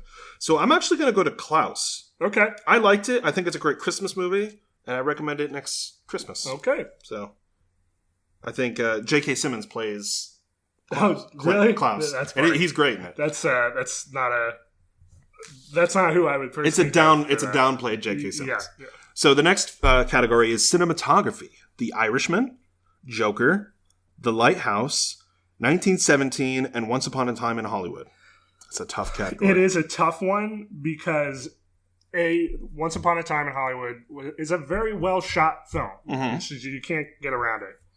That being said, I feel like the big two for me, at least in terms of what I think is going to win, is The Lighthouse or 1917. I feel like the two big standouts, at least in my eye, would be The Lighthouse or 1917. Now, that being said, I have not seen 1917, and I think The Lighthouse is a phenomenally made movie, but it's almost like I have this feeling that 1917 is going to take it. Okay. So I think I'm going to go with 1917. Interesting. Even though I love The Lighthouse and all of its shot composition and everything, I feel like it's gotten so little love from not only the Oscars but the Golden Globes that it's probably just going to get lost in the shuffle. Like I said, it's a very tough category because you've got Roger Deakins, who phenomenal cinematographer. He did Skyfall. He did so many previous films. I love The Lighthouse. I really want The Lighthouse to win. Mm-hmm. Yeah. And I really want 1917. It's clouding my judgment how much I want it to win and how much I think it's going to win. Right. I'm actually going to vote. Let me go ahead and go Joker. Really? I'm going to go Joker simply because I feel like if it misses out on a couple of other categories, it's going to at least nail this one. I like the way that it's shot, especially with for sure. Yeah. how claustrophobic it is. Let's go to costume design. Now, this one's going to be a bit tough. Do we really want to do this one? I mean, we don't have to. But I have no feelings on costume I design? guess Joker. Do you want to let's just put Joker down. Joker or Once Upon a Time or Little Women. It's Irishman, Jojo Rabbit, Joker, Little Women, and Once Upon a Time in Hollywood. So it's like business suit, I don't. Yeah, like Nazi suit, yeah, Little Women suit. Like Little Women and Once Upon a Time are based off of like historical context. So are you judging based off of like what's like really well made or what is like fits in line? So I don't know. I don't really have an opinion on that one. Oh, okay.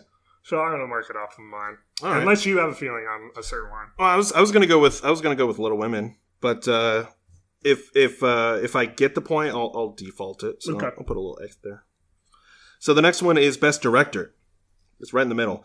Martin Scorsese, The Irishman. Todd Phillips, Joker. Sam Mendes, 1917. Quentin Tarantino, Once Upon a Time in Hollywood. And Bong Joon-ho for Parasite. So I am going to let my personal thoughts on this determine my I already know what you're going to put. My pick, because I want to put that good energy out there and just hope. Just say that for every category then. Yeah, I'm gonna mark down Bong Joon-ho for Parasite. Okay. Another tough category, obviously. I have to give it to 1917. Okay, yeah. That's fair. Like, honestly, if that wins, I'm not mad. I'm just disappointed. Well, you had the opportunity to see 1917. Very true. It's very true. And honestly, whenever you do get the chance to see it, you'll be blown away. But I love Bong Joon-ho, and I love his filmography. Something that to be said, which is nice, I'll have the extra time, especially with all these movies, because they extend out. They always do the re-releases of the Oscars. So the winners and the noms, afterwards. So they did the same thing with the Golden Globes. Yeah, they're doing it right now, actually. The way that they use direction in Parasite, I think, is really well done. I've actually been watching a lot of video essays on YouTube about how Parasite, is about class and is about you sent me a couple I watched. Yeah, they're good. Best documentary, I feel like we should both skip. I have no. We'll go ahead and skip feature and short subject. Yeah. Film editing. So Ford v Ferrari, The Irishman, Jojo Rabbit, Joker, and Parasite. I did not know Parasite was nominated for film editing. I didn't either. I feel like Joker is probably going to take this one. Okay. Do you have any thoughts? Not really. Okay. Film editing is a very specific category for those that don't follow. It's do you feel like that jump cut was really worth it? I honestly think 1917 got snubbed for this category. Because it is a little weird because that was a whole part of its lead up. Was how it was edited. It's made to look like all one big shot, and the way that it's. I mean, granted, that's a part of the cinematography, and I'm now kicking my ass for that. But I haven't seen Jojo Rabbit, Irishman. Ford v Ferrari was really well done, but I don't think of film editing for it. I'm going to go Parasite. And Joker's actually, I found a plot hole when it came to the film editing for Joker. I'm not like my pick there again isn't, or at least at that one. So far, all of the ones I picked are not ones that I specifically want to win. Like some of them are. Yeah. But other than director, that's really the only one that I was like, I want this to win, and so I'm going to pick it. That's fine. But I feel like this is a category that's going to go to Joker, regardless of whether or not it should get it. Right. I don't know. You could go into a whole bunch of politics stuff with the Academy Awards. We'll see how political it gets when it comes to the Academy Awards next Sunday. Yeah. What's the next one? The next one, we'll go ahead and skip international feature film. I feel we could just default to Parasite. Oh, you're right. I'm sorry, I didn't see that. Sorry, another good energy category. I did not see that. Let me go ahead.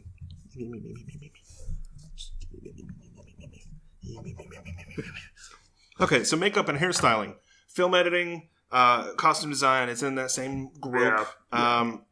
Do you have any thoughts? I have no particular feelings about it. You don't have any thoughts towards makeup for Joker? Hairstyling for it was a different Joker face. Look, I don't want to say that in that tone to belittle anyone's craft. In fact, of course. It's the opposite. I just don't know enough about it to be like that. Makeup is really good. Well, okay, let me throw this out there. When you watched Avengers Endgame and you saw Hawkeye as Ronan, did his hair bother you? No, but I think I remember looking at his eyes and he looks like he has some really heavy eyeliner on. He did have eyeliner on. But he also had the fucking the faux hawk. The faux hawk. Thing. Yeah. That has not been popular in a long time. Yeah, the All Lives Matter haircut sort of. Yeah. So, do you want to fault out of that one? I guess I'll give it to Joker. I mean, that seems like another one. Do you want me to put an X by that one as well? You don't have to. You can. Well, I mean, X is in like whether it's much like costume design. Yeah, I don't know. It's fine. Go ahead. So that way, if I'm winning by 1 point, okay, gotcha. Or you're winning by 1 point, gotcha, etc. Okay. Music, original score. This is an important one. Yes. So we got Joker, Little Women, Marriage Story, 1917, and Star Wars: The Rise of Skywalker. That was a weird one. Mostly because out of all the Star Wars movies, it is the least memorable score to me. Yeah. Sorry, John Williams. Well, and what's crazy about this is I also feel the same way about Joker. Okay. I walked out of that movie loving the score. And I mean, maybe it's because I didn't watch it in a theater. I watched it streaming, or like I rented it off of the PlayStation Store. Yeah. But like I can't remember a specific sound from that movie other than just like foreboding. It's very muted, right? If I tried to pronounce the composer's name, I would butcher it to hell. Now, that being said, Little Women, I also didn't really notice. Like, I feel like this is a pretty flat list of nominees here, at least for me. That being said, I haven't seen 1917, so that's very good as well. I feel like that was probably be a little bit more ramped up. Joker won the Golden Globe, right? Yes. For his score? Yes. I think... Hildur has failed, good sir. See? I butchered it. Do you remember the scene where after... I don't want to spoil the movie.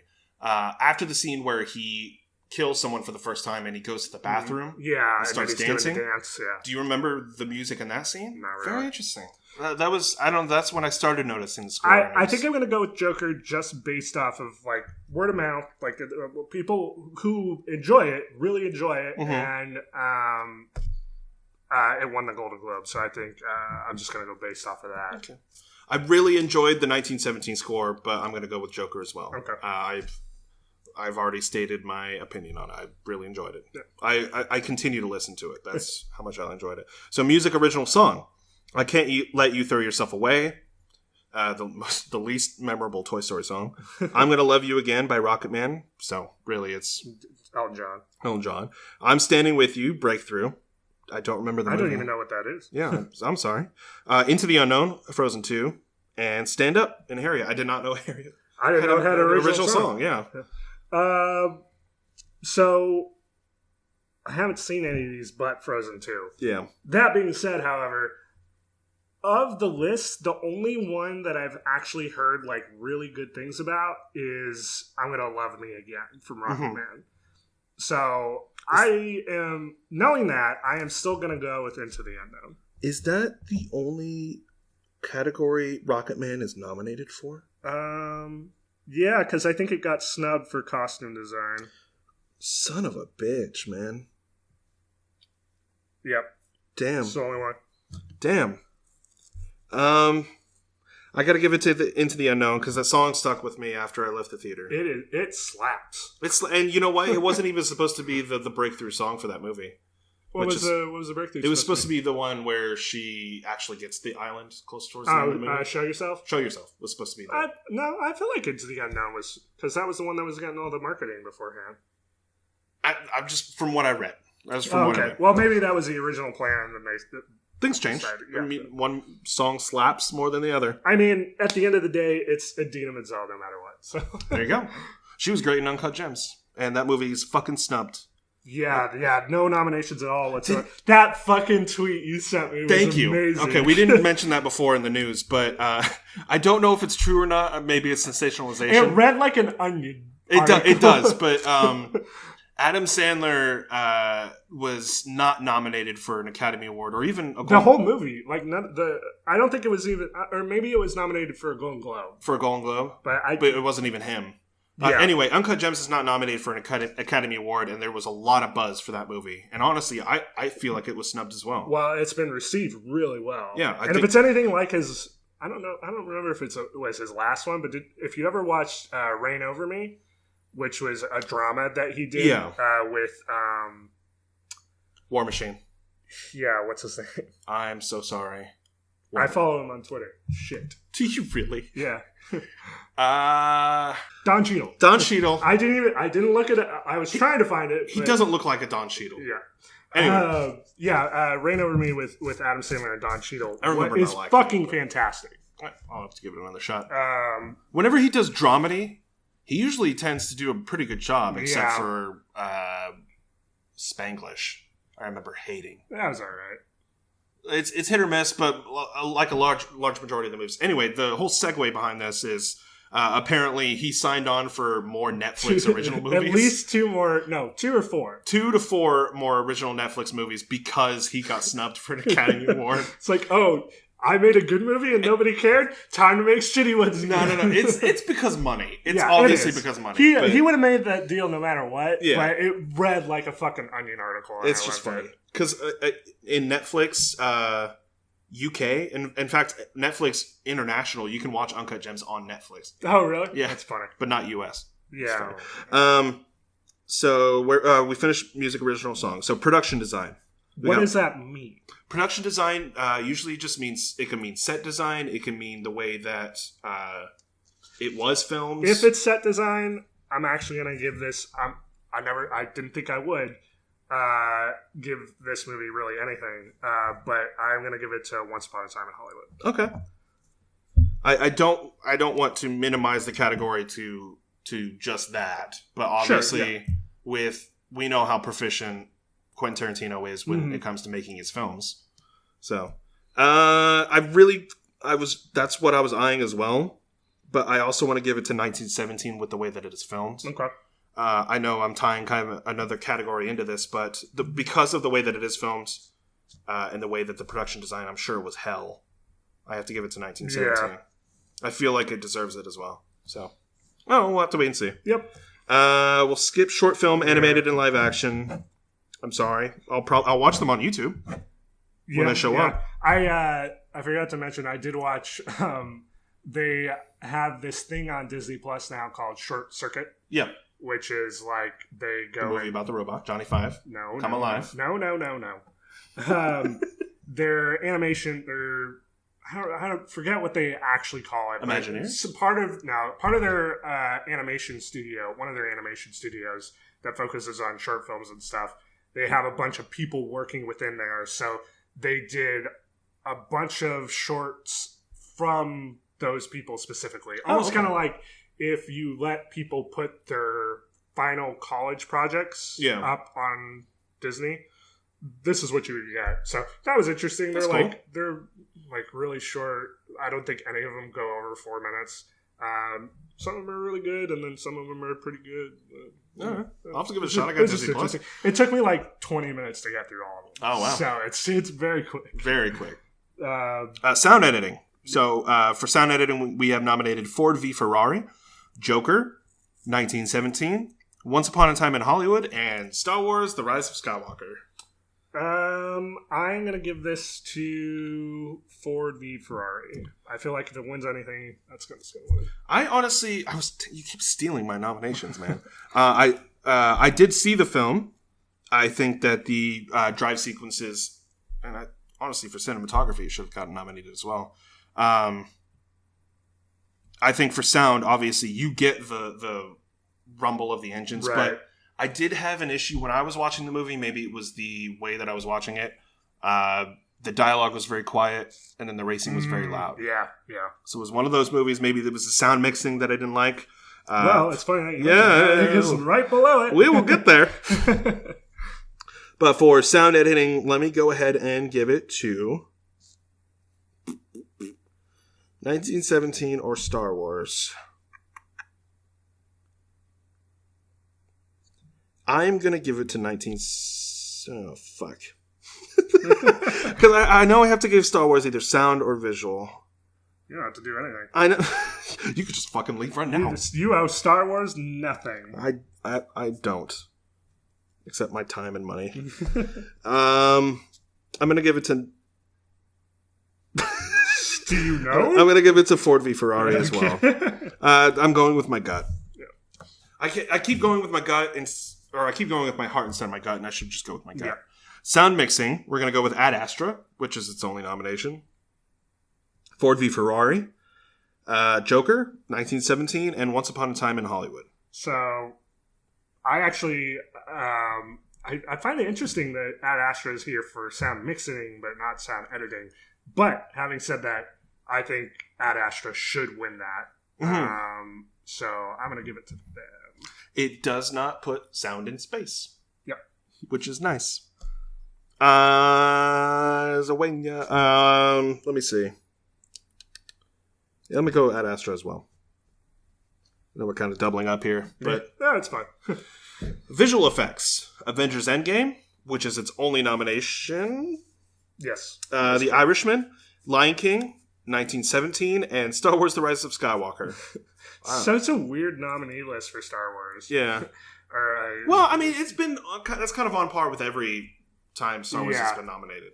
So, I mentioned earlier when I was watching the Lion King. Are you about to nominate? I'm gonna say that they're probably gonna give this to the Lion King. I mean, that's like its only good thing, really.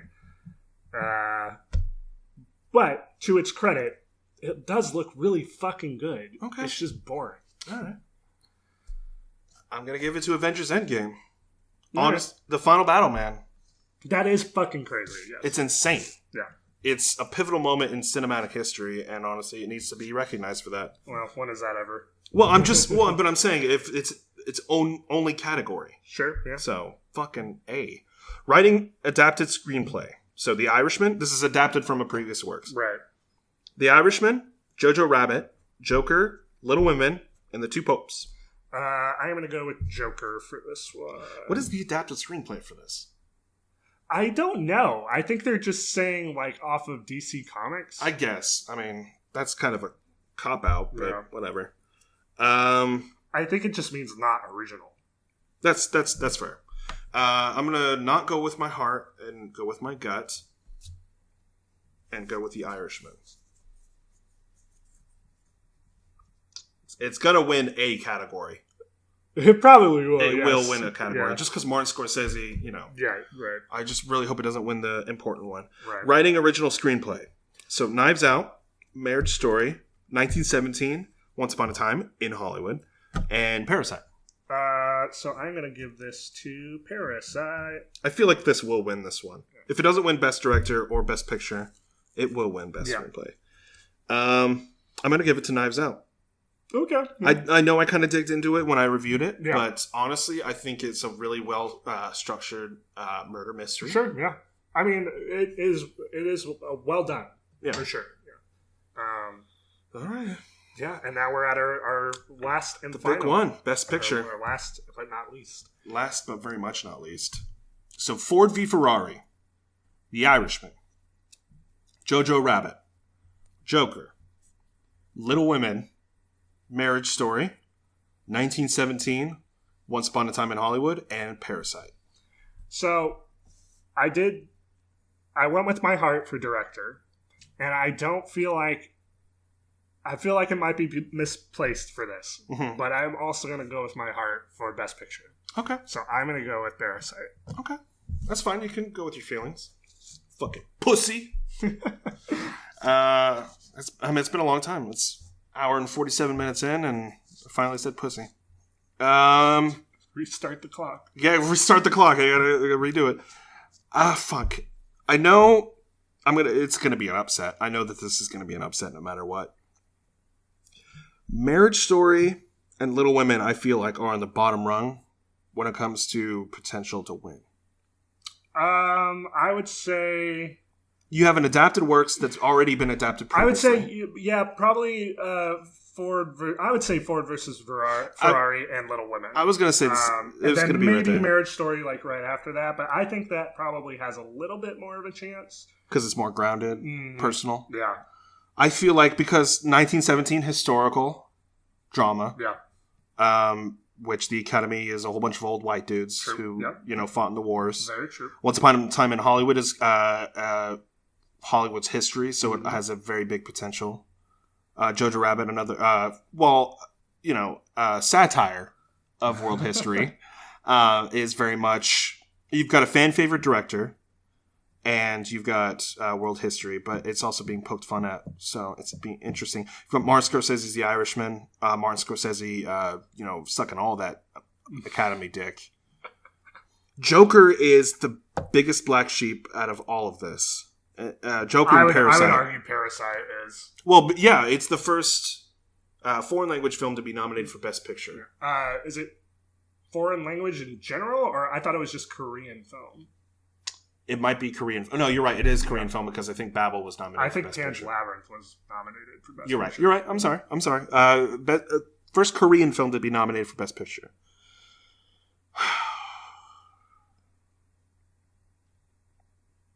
This is tough. I'm sorry. It is. No, it is. It's tough because you're trying to balance like what you want to win and what you think you win. Like, how little faith do you have in the Academy to make the right choice? Oh fuck! I'm gonna be really pissed. I just want to win. I just want to get at least one right. You know? Fuck. I'm gonna go with Hollywood. Really? I mean, you can. I feel like I haven't put it down yet. Like I was gonna say, I feel like if Once Upon a Time in Hollywood, that and Ford versus Ferrari, if those won, those would be the ones to be like, really, those two. I just don't want The Irishman to win, and I feel like a little vindictive. I don't think it's going to, but you never know. It'd be the first Netflix movie to win Best Picture. Yeah. Can't vote the same thing as you. Sure you can. Well, I can't. Because I want to be really excited when you lose. What I think is going to win, I think probably 1917 is going to win. Yeah, I have to. That was my gut answer. I'm just going to go with my gut. 1917 for Best Picture. And again, I said in a previous podcast that I was going to watch every single one of these, and the only one I have yet to see is Jojo Rabbit, which I plan on rectifying before the Academy Awards, and I'll just go ahead and announce it while we're doing our outro. I will be doing a live stream of the Oscars, so you can catch that at twitch.tv/NicksUnderFire, where I'll be live streaming, probably a little bit before the show, and I'll recap our Oscar ballots and tally up where we are, and then we'll get right into it, and it'll probably be a fucking 3-hour long, stream, but I'll do it. I'll do it for you guys. You're such a benefactor. Well, I love our fans. All one of them. Zach, if people wanted to contact us... if that one fan wanted to contact us and let us know like what their Oscar contender nominations might be, how would they contact us? They would contact us at lightscameranonsense@gmail.com. Now, is that lightscameranonsense@gmail.com? That is lightscameranonsense@gmail.com. Why are you going to say it like that? Okay. So, you can visit us there. You can email us there. That's how you get in contact with us. You can also visit us on Instagram, Twitter. We've got all the things except a Snapchat. We only do nudes, and that's only back and forth. I do technically have a Snapchat, but it's not a company Snapchat. Yeah, it's not a company Snapchat. I have a Snapchat too. That's really only for the dating apps where the only way to communicate with women through dating apps is like, hey, do you have Snapchat? No, I don't have Snapchat. I'm almost 30. I'm almost a 30-year-old white man. I don't have Snapchat. I only use Snapchat for one thing, and it's when my wife sends me a message on Snapchat. But she has every other social media. It doesn't matter. So we have all of those things. And you can also visit us at lightscameranonsense.com, where you can visit us through video form of an audio podcast. Yeah, fuck it, loser. Just download the podcast through your regular podcast service of choice. I'm just saying! You're doing it wrong if you're watching us on YouTube, but I appreciate the views anyway. Hey, do you want to see my incisions? No. But this has been Lights Camera Nonsense, keeping you updated despite our best efforts. Make sure to tune in every 2 weeks for all the latest news, reviews, and how do you do's. How do you do, Zach? Oh. No one's ever asked me. Thanks for tuning in, guys, and we will see you next time. Bye. Well, okay. Yeah, so the Oscars, February 9th. I will be streaming twitch.tv/NickSunderFire. All right, bye.